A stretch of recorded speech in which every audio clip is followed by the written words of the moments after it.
एका घरात पती अचानक गायब होतो. पत्नी सांगते कुठेतरी निघून गेलेला आहे. दिवस जात असतात. 1-2 दिवस जातात, तब्बल 3 दिवस जातात, 4 दिवस जातात, असं करून तब्बल 45 दिवस जातात.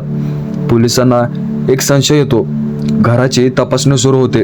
बाथरूमचा फरशीचा भाग उकरला जातो आणि खाली जे सापडतं ते पाहून देखील पोलिस काही क्षण स्तब्ध होतात. कारण मित्रांनो, घटना अशी आहे की जी घटना आपल्या महाराष्ट्रामध्ये याच्या अगोदर एक 10 दिवसाखाली जी गोष्टी घडलेल्या होत्या ते अग्रवालची बातमी होती. त्यानंतर ते घटना ऐकून अख्खं महाराष्ट्र हादरलं होतं. तसंच ही घटना मध्य प्रदेशमध्ये एका ठिकाणी ही घटना घडली होती. त्या घटनेमध्ये सविस्तर आपण आज गोष्टी जाणून घेणार आहोत.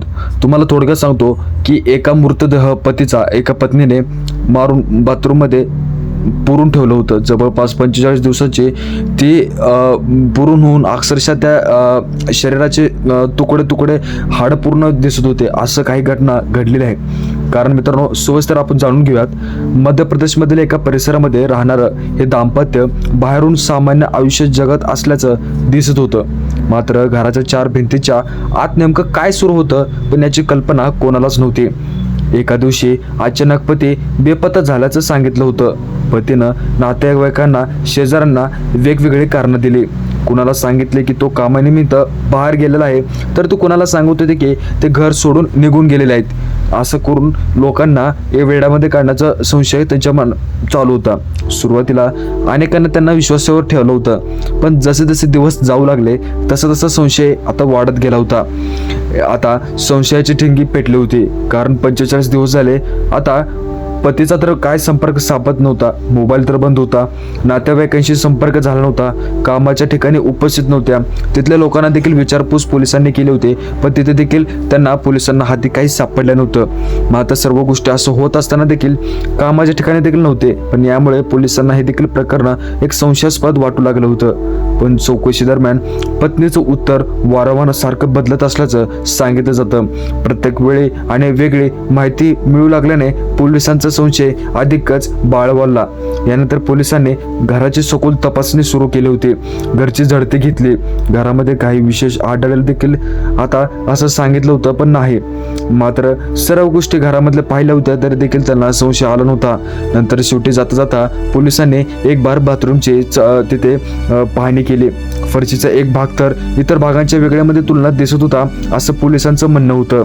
पोलिसांनी तो भाग जो नवीन वेगळा वाटत होता, बाथरूमची फरशी ते नवीन लागल्यासारखे दिसत होते. पोलिसांनी ते भाग उकरण्याचा प्रयत्न केला आणि जसं जसं फरशीचा भाग उघडला तसं तसं त्यांना त्यांच्या पोलिसांच्या मनामध्ये संशयाची वाद पेटले होते.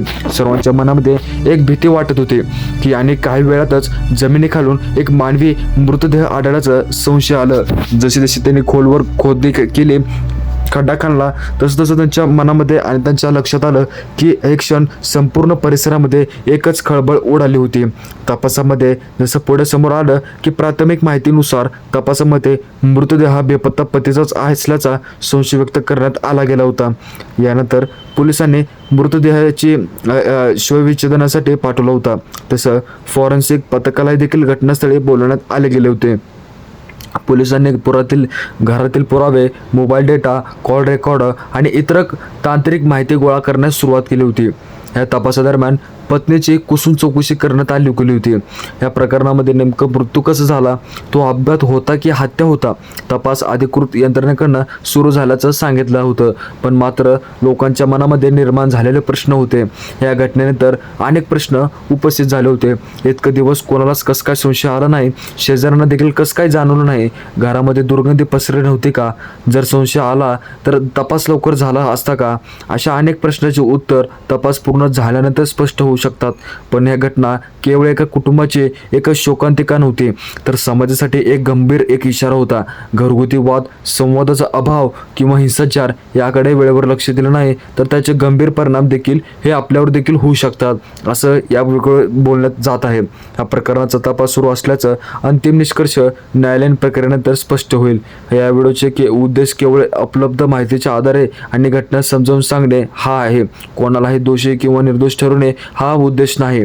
तुम्हाला या घटनेबद्दल काय वाटतं? तपासामध्ये आणखी काय समोर येऊ शकतं? तुमचं मत कमेंटमध्ये नक्कीच सांगा.